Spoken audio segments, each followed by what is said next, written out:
نمر داستان کے دنیا دوست دارد، یہ شعر تم نے کہا بسرا کہا تھا. اب گرا لگاؤ. کہا میں گرا کیا لگاؤں، گرا بھی آپ ہی لگائیں. کہتے ہیں نمر داستان کے دنیا دوست دارد، اگر دارد برائے دوست دارد. اور خاندان نقشبندیہ میں ہمارے اپنے دور کے کچھ پہلے سید پیر جماعت علی شاہ صاحب محدث علی پوری رحمۃ اللہ علیہ دولت مند آدمی گزرے ہیں. ہر ملک میں ان کی سخاوت موجود ہے. جس وقت برا وقت آیا مسلم لیگ پر 1 لاکھ روپیہ ان کو دیا.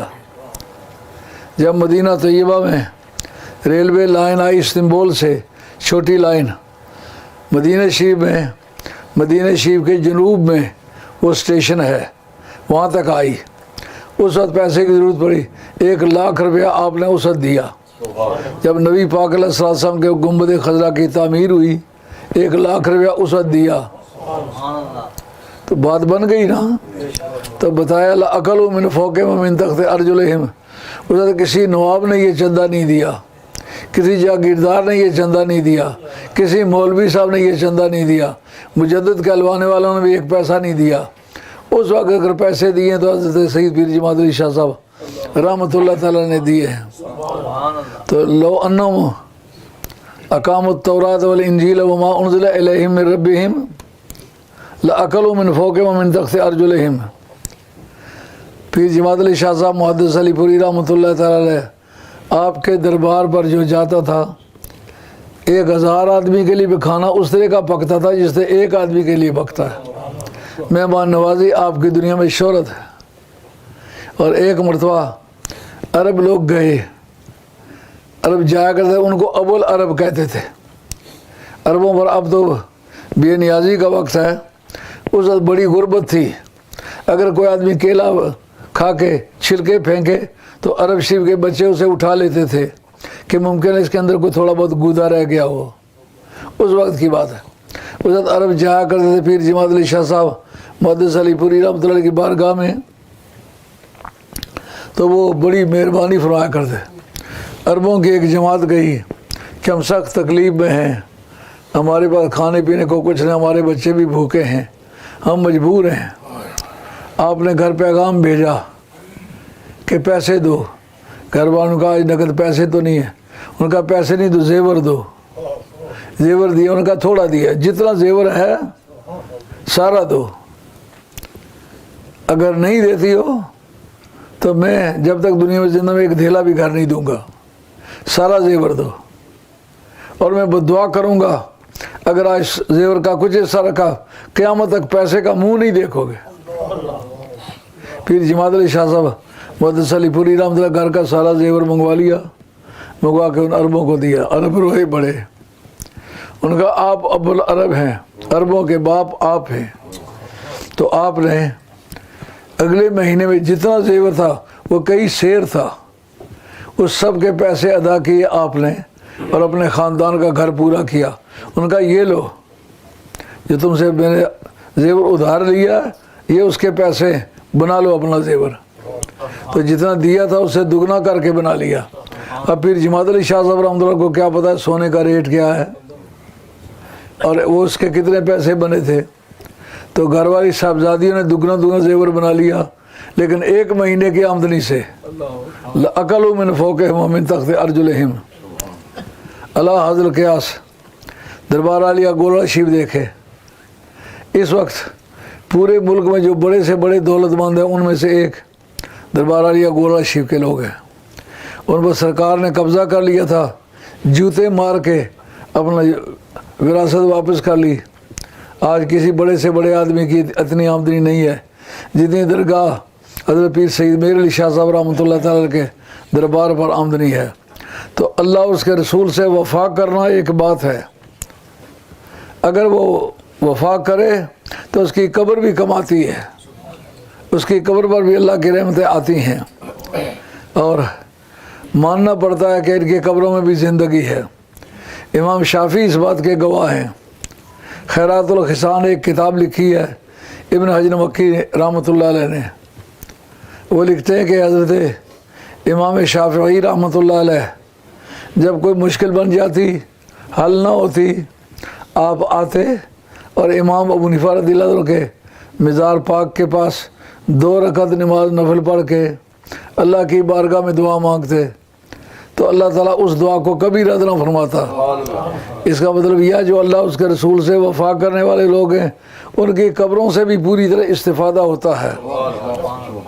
یہی وجہ ہے کہ قرآن مجید نے کہا ہے وقال الذين غلبوا على امرهم لنتخذن عليهم مسجدا، بنی اسرائیل کہ جن لوگوں نے اصحاب کہف کے علاقے پر قبضہ حاصل کیا انہوں نے کہا اس جگہ ہم مسجد بنائیں گے قبول دعا کے لیے۔ قاضی ثناء اللہ صاحب پانی پتی رحمۃ اللہ کہتے ہیں حاضل آیت و تدل علی ان بناء المساجد علی قبور الاولیاء قصدا لتبرک یجوز، یہ آیت ثابت کرتی ہے کہ اولیاء اللہ کے مزارات پر قبول دعا کے لیے مسجد کا بنانا اور تبرک حاصل کرنا یہ جائز ہے اس آیت سے۔